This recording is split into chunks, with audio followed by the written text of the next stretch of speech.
கதை மற்றும் அதன் வரலாற்று பின்னணி.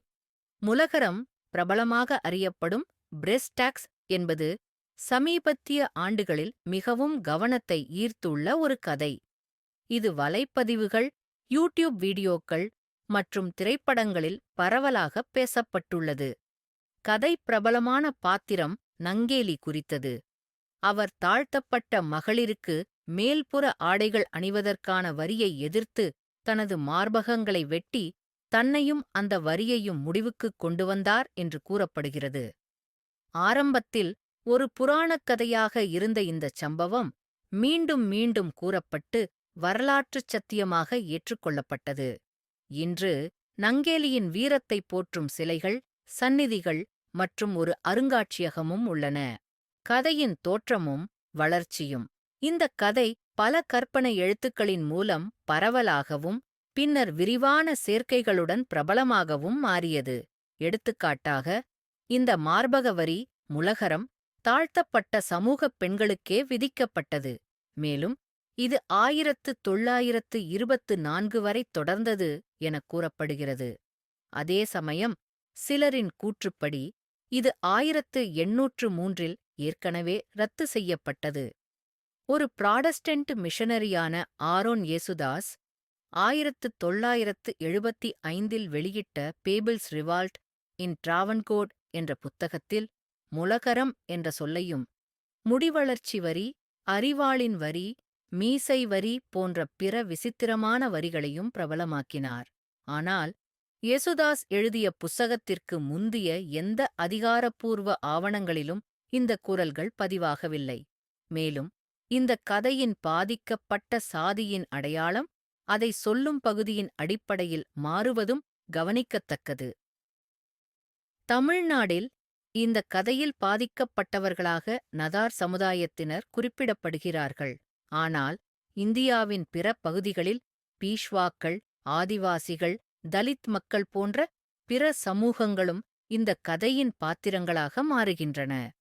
இந்தக் கதையிடம் மற்றும் சமூக சூழ்நிலைகளுக்கு ஏற்ப தழுவி மாற்றப்படுவதால் வரலாற்று உண்மையின் தெளிவை மேலும் குழப்புகிறது. இந்தக் கதைக்கு ஆதாரங்கள் இல்லாமை அதுவே ஒரு கற்பனைக் கதையாக உருவாக்கப்பட்டது என்பதைக் காட்டுகிறது. இருப்பினும் மீண்டும் மீண்டும் குறிப்பிடப்பட்டு நாடகமயமாக்கப்பட்ட இந்தக் கதை பரவலாக ஏற்றுக்கொள்ளப்பட்டுள்ளது. ஆதாரத்தை தவறாக விளக்குவது. கதையை உறுதிப்படுத்த பயன்படுத்தப்பட்ட புகைப்படங்கள் தவறாக விளக்கப்பட்டவையாக அல்லது மாற்றமளிக்கப்பட்டவையாக இருக்கின்றன. தோள்பட்டை ஆடையின்றி நிற்கும் பெண்களின் குறிப்பிட்ட புகைப்படம் இந்தக் கதையுடன் தொடர்புபடுத்தப்பட்டதாக பலமுறை 1900 காலத்தில் உருவாக்கப்பட்ட ஒரு இனவியல் அறிக்கையில் இருந்து வந்ததை கண்டறியப்பட்டுள்ளது. முதலுதலில் மலபார், திராவன்கோரின் வடக்கு பகுதி, தியா சமூகத்தைச் சேர்ந்தவர்களைப் பற்றிய புகைப்படம் திராவன்கோரி மாநிலத்தில் உள்ள ஒடுக்குமுறைக்கு ஆதாரமாக தவறாக வழங்கப்பட்டுள்ளது. இந்த புகைப்படம் நாடார்ஸ் ஜாதியையோ அல்லது திராவன்கோரின் சமூக மரபுகளை ஒற்றுமையோ தியாடர்பிள்ளை மாற்றமடையாத இனவியல் ஆய்வுகளுடன் மட்டுமே தொடர்புடையது. இந்த புகைப்படம் பள்ளி பாடப்புத்தகங்கள் மற்றும் பிற ஊடகங்களில் பயன்படுத்தப்பட்டு குழப்பத்தை அதிகரித்துள்ளது. உடையும் வரிவியக்கத்திற்கும் உள்ள பண்பாட்டு சூழல். வரலாற்று பதிவுகள் தெரிவிக்கின்றன, பிரிட்டிஷ் காலனிய இந்தியாவின் போது, குறிப்பாக கேரளா மற்றும் பாலி போன்ற சூடான பகுதிகளில் பல சமூக வர்க்கங்களைச் சேர்ந்த பெண்கள் தோள்பட்டை ஆடையின்றி இருப்பது சாதாரணமாக கருதப்பட்டது. இது அந்நாளைய பண்பாட்டு நடைமுறையாக இருந்தது மற்றும் தீயமாக கருதப்படவில்லை. 17ஆம் நூற்றாண்டில் டச்சு பயணி ஜோஹான் நியூஹோஃப் போன்ற ஐரோப்பியர்கள் அந்தப் பகுதியில் பெண்கள் குறைந்தளவிலான உடைகளை ஒரு சித்திரவதனை போல் சாலைக் கிழி அல்லது பருத்தி துணியால் தோள்களில் சாய்ந்து போர்த்திக் கொண்டிருப்பதை விவரித்துள்ளனர். கேரளாவில் சமூகத்திற்கேற்ப பண்பாட்டு வேறுபாடுகள் இருந்தன. நம்பூதிரி பெண்கள் உள்ளிட்ட உயர்சாதி பெண்கள் கூட இதே போன்ற உடைகளை அணிந்தனர் மற்றும் இது ஜாதி அடிப்படையிலான அழுத்தத்தால் ஏற்பட்டதல்ல, மாறாக அந்நாட்டின் பண்பாட்டு சூழலின் ஒரு அங்கமாக இருந்தது. கிறிஸ்துவ மிஷனரிகள் ஏற்படுத்திய தாக்கம். 19ஆம் நூற்றாண்டின் ஆரம்பத்தில், குறிப்பாக 1806ஆம் ஆண்டு, லண்டன் மிஷனரி சமுதாயத்திலிருந்து வந்த கிறிஸ்துவ மிஷனரிகள் புதிய பண்பாட்டு மாற்றங்களை அறிமுகப்படுத்தினர். கிறிஸ்துவத்தை ஏற்ற பெண்கள் மேல் உடைகளை அணிந்து தங்கள் தோள்களை மறைக்கத் தொடங்கினர், ஏனெனில் கிறிஸ்துவ மதம் தாழ்ச்சியான உடைமுறைகளை ஊக்குவித்தது. இந்த மாற்றம் கிறிஸ்துவத்தை ஏற்ற பெண்களுக்கும் அவர்களது இந்து அயல்வாசிகளுக்கும் இடையே சில சமயங்களில் பதற்றங்களை உருவாக்கியது. இந்து சமூகத்தினர் இந்த புதிய வழக்கங்களை வெளிநாட்டுப் பயனானவை அல்லது மிதமிஞ்சியவை என்று கருதினர்.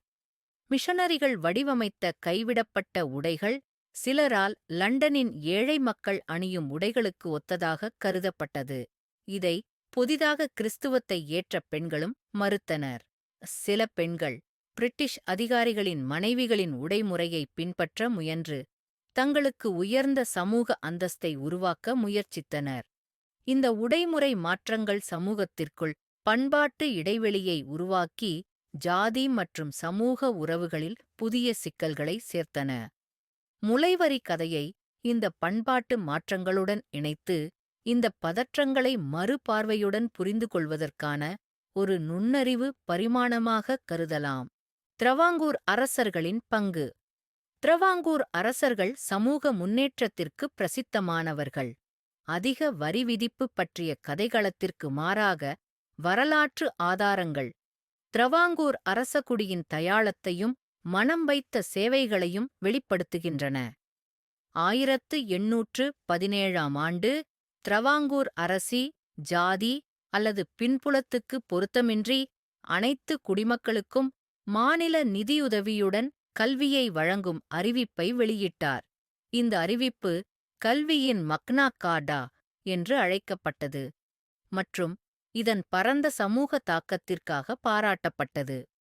திரவாங்கூர் நிர்வாகம் மேலும் புறக்கணிக்கப்பட்ட சமூகங்களை ஆதரிக்கும் கொள்கைகளை நடைமுறைப்படுத்தியது. இது தாழ்த்தப்பட்ட பெண்களை மட்டும் இலக்காகக் கொண்ட வரி விதிப்பு குறித்த குற்றச்சாட்டு வரலாற்று பின்னணிக்கு மாறானதாக இருக்கச் செய்கிறது. புராணமும் அதன் விளைவுகளும். முளைவரி ரத்து செய்யப்பட்ட ஆண்டின் தேதிகள் மாறுபடுகின்றன. 1803 முதல் 1024 வரை. ஒடுக்கப்பட்ட சமூகத்தின் அடையாளம் கதை சொல்லுபவரின் சூழலுக்கு ஏற்ப மாறுகிறது. இது தமிழ்நாட்டில் நாடர்கள், நடர்கள், பெஷ்வாக்கள், ஆதிவாசிகள் அல்லது பிற பிராந்தியங்களில் தலித் சமூகமாக இருக்கலாம். கதை உள்ளூர் சமூக மற்றும் அரசியல் சிக்கல்களை அடையாளம் காட்டுவது எப்படி என்பதை இந்தத் தன்மை பிரதிபலிக்கிறது. நங்கேலியின் கதை திகைப்பூட்டும் மற்றும் அடையாளமாக இருந்தாலும் வரலாற்று ஆவணங்கள் இல்லாததால் அது சாதி மற்றும் பாலின அடிப்படையிலான அடக்குமுறைக்கு எதிரான வடிவமாக மட்டுமே செயல்படுகிறது. முளைவரி பற்றிய கதை அடக்குமுறைக்கு எதிரான எதிர்ப்பின் உணர்வுபூர்வமான அடையாளமாக செயல்படுகிறது, ஆனால் அதன் வரலாற்று நம்பகத்தன்மை சந்தேகத்திற்குரியது. முதன்மை ஆதாரங்கள் அல்லது அதிகாரப்பூர்வ பதிவுகளின் இல்லாமை மற்றும் தொடர்பில்லாத படங்களின் தவறான பயன்பாடு இந்தக் கதையில் பலமும் நகைச்சுவையும் உள்ளதை குறிக்கிறது. ஆனால் இவ்வாறான புராணங்கள் வரலாற்று உண்மையில் அடங்காத போதிலும் பரந்த சமூக உண்மைகளை அணுகுவதால் தொடர்கின்றன. நங்கேலியின் கதா சமூக நீதியைப் பற்றிய விவாதங்களைத் தூண்டுவதில் தொடர்ந்து பிரேரணையாக உள்ளது. கூட்டு நினைவகத்தை வடிவமைப்பதில் கதை சொல்லும் திறன் எப்படி உதவுகிறது என்பதைக் குறிக்கிறது. இந்த சிக்கலான கதையில் உண்மையையும் கதைக்களத்தையும் வேறுபடுத்துவதற்கு பரந்த கலாச்சார மற்றும் வரலாற்று சூழலை அறிதல் முக்கியமானது.